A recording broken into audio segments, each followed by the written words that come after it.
So imagine a big explosion as you climb through 3,000 feet. Imagine a plane full of smoke. Imagine an engine going clack, clack, clack, clack, clack, clack, clack. Sounds scary. Well, I had a unique seat that day. I was sitting in 1D. I was the only one who could talk to the flight attendants. So I looked at them right away, and they said, no problem. We probably hit some birds. The pilot had already turned the plane around, and we weren't that far. You could see Manhattan. 2 minutes later, 3 things happen at the same time. The pilot lines up the plane with the Hudson River. It's usually not the route. He turns off the engines. Now imagine being on a plane with no sound. And then he says 3 words, as unemotional 3 words as I've ever heard.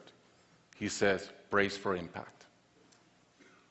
I didn't have to talk to the flight attendant anymore. I could see in her eyes, it was terror. Life was over. And I want to share with you 3 things I learned about myself that day. I learned that it all changes in an instant. We have this bucket list, we have these things we want to do in life, and I thought about all the people I wanted to reach out that I didn't, all the fences I wanted to mend, all the experiences I wanted to have and I never did. As I thought about that, later on I came up with a saying, which is, I collect bad wines. Because if the wine is ready and the person is there, I'm opening it. I no longer want to postpone anything in life. And that urgency, that purpose has really changed my life. The second thing I learned that day, and this is as we clear the George Washington Bridge, which was by not a lot, I thought about, wow, I really feel one real regret. I've lived a good life.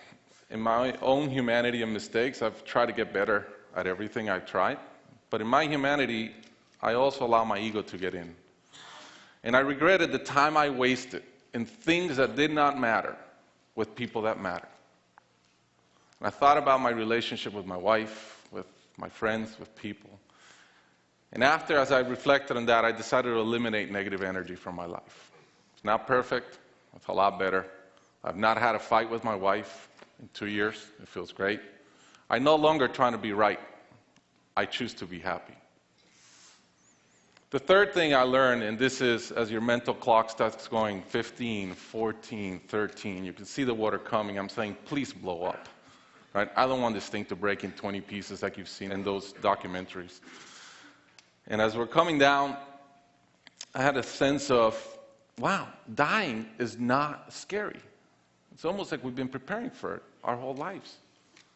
But it was very sad. I didn't want to go. I love my life. And that sadness really framed in one thought, which is, I only wish for one thing. I only wish I could see my kids grow up. About a month later, I was in a performance by my daughter, first grader, not much artistic talent, yet. And I'm bawling, I'm crying like a little kid. And it made all the sense in the world to me.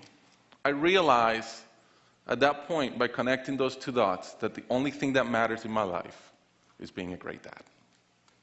Above all, the only goal I have in life is to be a good dad. I was given the gift of a miracle, of not dying that day.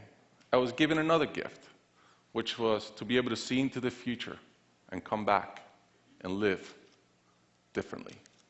I challenge you guys that are flying today. Imagine the same thing happens on your plane, and please don't. But imagine, and how would you change? What would you get done that you're waiting to get done because you think you'll be here forever?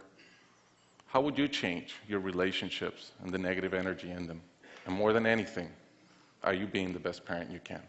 Thank you.